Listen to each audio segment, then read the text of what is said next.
السلام علیکم ورحمۃ اللہ وبرکاتہ نحمدہ ونصلی علی رسولہ الکریم اما بعد فاعوذ باللہ من الشیطان الرجیم بسم اللہ الرحمن الرحیم رب اشرح لی صدری ویسر لی امری واحلل عقدۃ من لسانی لیفقہوا قولی۔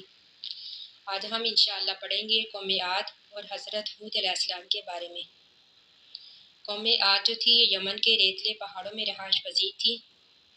یہ قوم جو تھی اپنی طاقت اور قوت میں بے مثال تھی۔ ایک اور مقام پر اللہ تعالیٰ نے فرمایا لم یخلق مثلھا فی البلاد، کہ اس جیسی طاقتور کوئی بھی قوم دوبارہ نہیں پیدا کی گئی۔ تو اس قوم نے اپنی طاقت اور قوت کے گھمنڈ میں آ کر کہا من اشد منا قوتاً، کہ کون ہے جو ہم سے زیادہ طاقتور ہے۔ تو اللہ تعالیٰ نے قرآن پاک میں فرمایا کہ وہ ذات جو تمہیں پیدا کرنے والی ہے تم سے بھی زیادہ طاقتور ہے۔ تو اللہ تعالیٰ نے قوم عاد کی طرف حضرت ہود علیہ السلام نبی بنا کر بھیجے۔ حضرت ہود علیہ السلام نے ان کو توحید کی دعوت دی، ان سے فرمایا کہ ایک اللہ کی عبادت کرو، اللہ کے علاوہ ان تمام بتوں کو چھوڑ دو جو تم لوگوں نے خود ساختہ اپنی طرف سے بنا رکھے ہیں۔ اللہ نے ان کے بارے میں کوئی بھی دلیل نازل نہیں کی۔ انہوں نے بھی اپنے بتوں کے نام رکھے ہوئے تھے، جس طرح کہ قوم نوح کے 5 بت تھے، اس طرح قوم عاد نے بھی اپنے بتوں کے نام رکھے ہوئے تھے۔ لیکن انہوں نے حضرت صالح حضرت ہود علیہ السلام کی بات ماننے کی بجائے آگے سے عذر پیش کرنے شروع کر دیے۔ یعنی حضرت ہود علیہ السلام کی قوم کے سرداروں نے کہا انا لنراک فی سفاہۃ، کہ بے شک ہم تجھے کم عقل سمجھتے ہیں۔ گویا کہ ان کے نزدیک ایک اللہ کی پیروی کرنا اور بتوں کو چھوڑ دینا کم عقلی کی بات تھی۔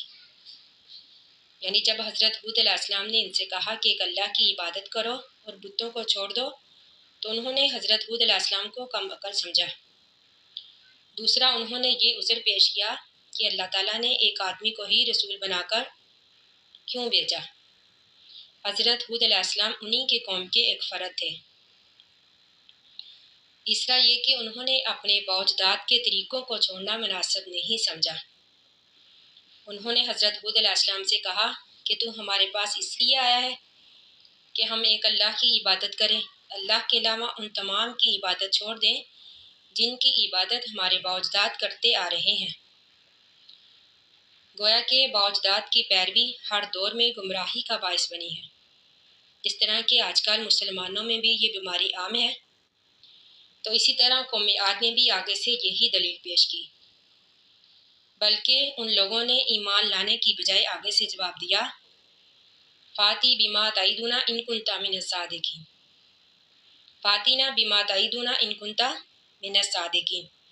یعنی انہوں نے کہا کہ اگر واقعہ ہی تو سچا ہے تو ہم پر عذاب لے آ۔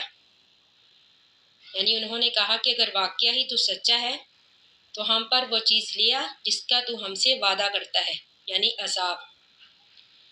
دیکھیے شرک جو ہے کس قدر مشرک کی عقل کو کھا جاتا ہے۔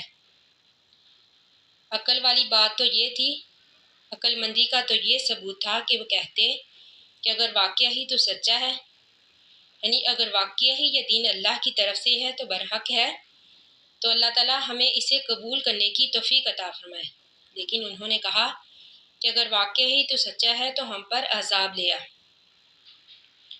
تو جب حضرت ہود علیہ السلام کے تبلیغ کرنے کے باوجود، حضرت ہود علیہ السلام کی نصیحتیں کرنے کے باوجود بھی یہ قوم شرک سے باز نہ آئی، اپنے مشرکانہ عقائد اور باطلانہ طریقوں پر ڈٹی رہی، یعنی انہوں نے اپنے بتوں کی پوجا نہ چھوڑی، اپنے باوجداد کے طریقوں کو نہ چھوڑا، تو اللہ تعالیٰ نے ان کو نیست و نبود کر دیا۔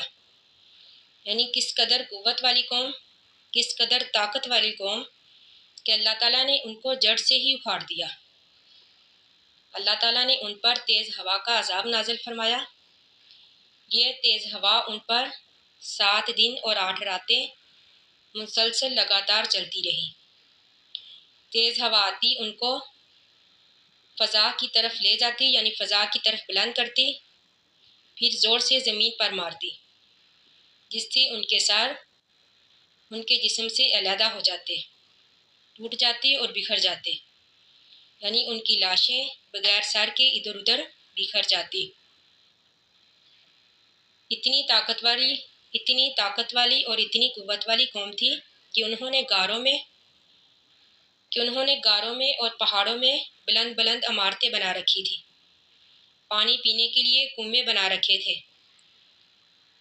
بغات کی کثرت تھی، یعنی مال کی بھی کثرت تھی، جسمانی طور پر بھی طاقتور تھی، لیکن کوئی بھی چیز ان کو عذاب الہی سے بچا نہ سکی۔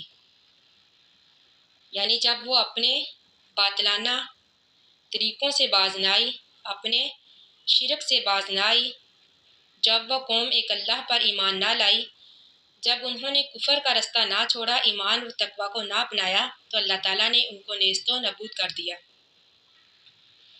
اللہ تعالیٰ نے یہ تمام واقعات قرآن پاک میں اس لیے بیان فرمائے تاکہ ہم ان سے نصیحت حاصل کریں۔